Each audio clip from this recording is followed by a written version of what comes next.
గగన్ జీవితంలోకి ఊహించిన ట్విస్ట్ మారబోతుంది. గగన్ జీవితంలోకి అసలు ఎవరు రాబోతున్నారు? భూమి దూరమైన తర్వాత ఒక హీరోయిన్ ఎంట్రీతో ఈ ట్విస్ట్ ఇంకా ఊహించిన ట్విస్ట్ మారబోతుంది. సీరియల్లోకి వెళ్తే భూమి అపూర్వను నక్షత్రను చుక్కలు చూపిస్తూ ఉంటుంది. ఎందుకంటే తన జీవితాన్ని ఈరోజు ఇలా గగన్ భూమిలో విడిపోని కారణం ఒక రకంగా అపూర్వ కదా.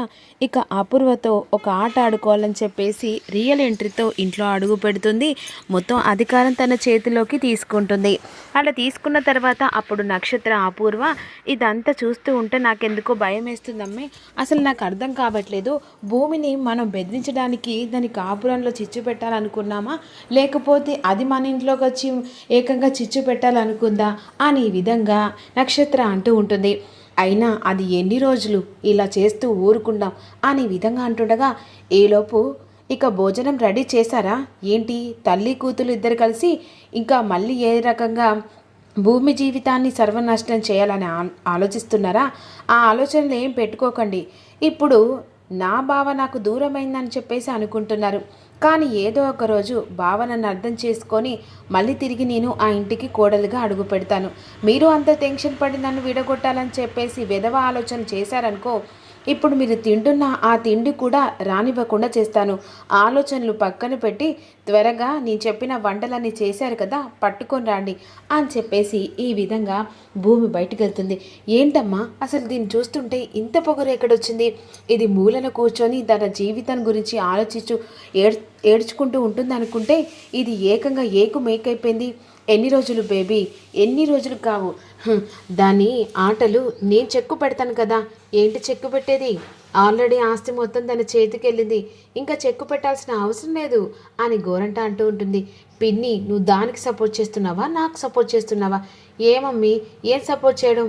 ఉన్న ఆస్తి మొత్తం పోయింది, చిల్లర కోసం ఎన్నికలాడినట్టు ఉంది. అయినా మమ్మీ, నాకు ఎట్లయినా సరే 50,000 కావాలి.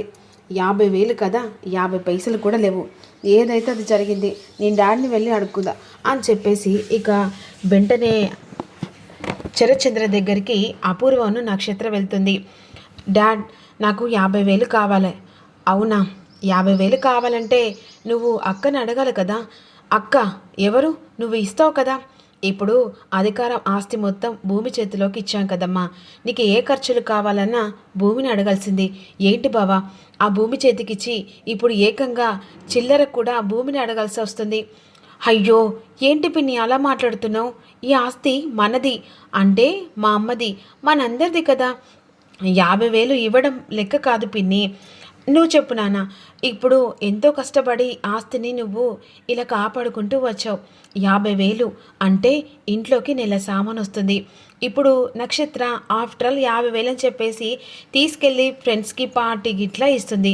అదే 50,000 మన ఇంటి పేరు మీద ఏ గుళ్ళోకి డొనేషన్ ఇస్తే ఆ పేరు ఎంత హోదా వస్తుంది. ఒక్కసారి ఆలోచించండి నాన్న.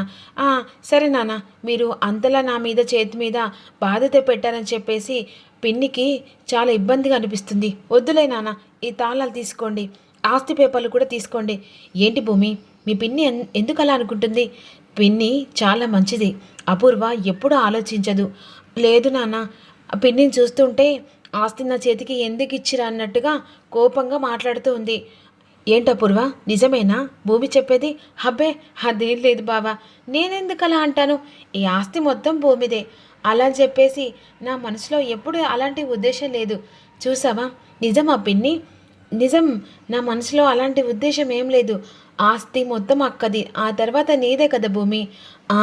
ఇప్పుడు మీ మనసులో మాట బయట పెట్టారు. నానా, 50,000 నక్షత్రకి ఇవ్వన్నా? వద్దమ్మా, నక్షత్ర చిన్నపిల్ల. 50,000 50 రూపాయలతో సమానం అనుకుంటుంది. అమ్మ నక్షత్ర, అంతలా కావాలనుకుంటే ఒక 5,000 10,000 ఇస్తుంది, తీసుకెళ్ళు అనేసరికి వెంటనే కోపంతో నక్షత్ర వెళ్ళిపోతుంది. పర్లేలే బావా, నక్షత్ర కోపం మీద వెళ్ళింది, తనకి నేను సర్ది చెప్పుకుంటానులే అని అపూర్వ భూమి వైపు కోపంగా చూస్తూ చెప్తా. ఇక నుంచి నేను నీకు కొట్టబోయే దెబ్బ ఊహించిన దెబ్బ కొట్టబోతున్నాను అపూర్వ. నాన్న, నువ్వేమన్నా తింటావా? వద్దులే అమ్మా అని చెప్పేసి అన్న తర్వాత మరోవైపు గగన్ ఆఫీస్కి బయలుదేరుతాడు. ఇక ఆఫీస్కి బయలుదేరుతుండగా అమ్మ భూమి, గగన్కి టిఫిన్ పెట్టు అని చెప్పేసేసరికి పూరి గగన్ ఆశ్చర్యంగా చూస్తాడు. తన కోడలు లేదు కదా, ఒక్కసారిగా తను డీలా పడిపోతుంది శారద. ఏం పాపం చేసిందిరా తను? మన గురించి ఆలోచించి తప్పుగా చేసిందా? తన మీద ఇంత ఆలోచన ప్రకారం ఇక తనని బయటికి పంపించారు. అమ్మ, ఆ భూమి నాకు నమ్మించి మోసం చేసింది. అలాంటి భూమి ఇప్పుడు ఇంట్లోకి తీసుకొచ్చి పెట్టడం. భూమి ఎప్పుడు ఒకరి చెడు కోరుకునేది కాదు. ఎప్పుడు తను మంచి కాకపోయినా పర్లేదు, కానీ ఎదుటి వాళ్లకు మంచి కోరుకునే భూమిని అలా ఆలోచించి పంపడం కరెక్ట్ కాదు. ఇంకొకసారి భూమి విషయం పేరెత్తుటే ఇక మర్యాద దక్కదన్నట్టుగా గగన్ శారదకు వార్నింగ్ ఇస్తాడు. ఎలాగైనా సరే వీడు ఆఫీస్కి వెళ్ళిన తర్వాత నేను భూమిని కలవడానికి, నా కోడల్ని చూసుకోవడానికైనా ఒక్కసారి వెళ్ళాలి అని చెప్పేసి శారద అనుకుంటుంది. ఈలోపు ఇక టిఫిన్ తినకుండానే గగన్ ఆఫీస్కి వెళ్తాడు. కొత్త ఎంట్రీతో మేనేజర్ లాగా ఒక అమ్మాయి, అంటే ఇప్పుడు మధ్య ఎడబడు చేయడానికి వచ్చిన ఒక హీరోయిన్ లాంటి అమ్మాయి రియల్ ఎంట్రీ ఇస్తుంది. అంటే గగన్ ఆల్మోస్ట్ ఒక మేనేజర్ కావాలని చెప్పేసి అపాయింట్మెంట్ పెడతారు కదా, అప్పుడు భాను అనే ఇక ఒక వ్యక్తి అపాయింట్మెంట్ చేస్తారు.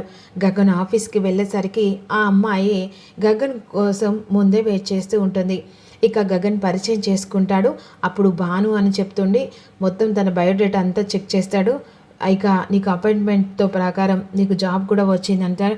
Thank you so much sir అని చెప్పేసి అంటుండగా ఇక అమ్మాయి పడిపోతుండగా, అదే భాను పడిపోతుండగా వెంటనే గగన్ పట్టేసుకుంటాడు. గగన్ పట్టుకునేసరికి ఇక ఆ అమ్మాయి ఒక్కసారిగా గగన్ని కళ్ళల్లో చూస్తూ ఉండిపోతుంది. గగన్ ఒక్కసారిగా ఉలిక్కి పడి ఆ అమ్మాయిని ఇక అలా నిలబెడతాడు. సారీ సార్ అని చెప్పేసి అంటుంది. అక్కడి నుంచి ఇక తను క్యాబిన్కి వెళ్ళిపోతుంది. గగన్ గురించి ఆలోచిస్తూ ఇక గగన్ని ప్రేమించాలి అన్నట్టుగా తన తాటలో ఉండిపోతుంది. ఇక మరోవైపేమో ఇక గుడికి వెళ్తానని చెప్పేసి శారద ఇంట్లో నుంచి వెళ్తుంది. ఈలోపు కేపీకి ఫోన్ చేస్తుంది. కేపీకి ఫోన్ చేసిన తర్వాత భూమి ఎలా ఉందని చెప్పేసి అడుగుతుంది. భూమి ఇక్కడ అపూర్వకు చుక్కలు చూపిస్తుంది అని విధంగా చెప్పిన తర్వాత నా కోడల్ని దూరం చేసుకొని ఇంట్లో ఉండబుద్ధి తెలియదండి, ఇక ఎవరు లేరు, నువ్వు వెంటనే భూమి నచ్చి చూడని చెప్పేసిన తర్వాత అదే సమయానికి శారద ఎవరికి తెలియకుండా భూమిని, అది తన కోడల్ని చూడడానికి ఇంటికి వెళ్తుంది. ఇంటికి వెళ్ళేసరికి అన్ఎక్స్పెక్టెడ్గా ఇక బయటికి వెళ్ళి శరత్చంద్ర అపూర్వ ఇంటికి వస్తారు. అమ్మ భూమి అని చెప్పేసి పిలుస్తుండగా ఇక వీళ్ళు రాలేదనుకొని కేపీ ఇక వెంటనే శారదను రప్పిస్తాడు. అదే సమయానికి ఇక ఎదురుగా శరత్చంద్ర అపూర్వ కనిపిస్తారు. ఏంటి మళ్ళీ ఎందుకు వచ్చావు? మళ్ళీ నా కూతురును అవమానించడానికి వచ్చావా? లేదు బావా, తన కోడల్ని తీసుకెళ్ళడానికి వచ్చినట్టుంది. ఎందుకంటే ఇన్ని అవమానాలు జరిగినా కూడా సిగ్గు లేకుండా మన ఇంట్లో అడుగు పెట్టింది అని చెప్పేసి శారదను అవమానిస్తూ ఉంటుంది అపూర్వ. మీరు ఎన్ని అవమానించినా సరే నా కోడల్ని చూడడానికి ఒక్కసారి వచ్చాను, దయచేసి నా కోడల్ని ఒక్కసారి చూపించండి అని విధంగా అంటుండగా, ఇక నుంచి నీ కోడలు కాదు, భూమి నా కూతురు, ఈ ఇంటికి వారసురాలు.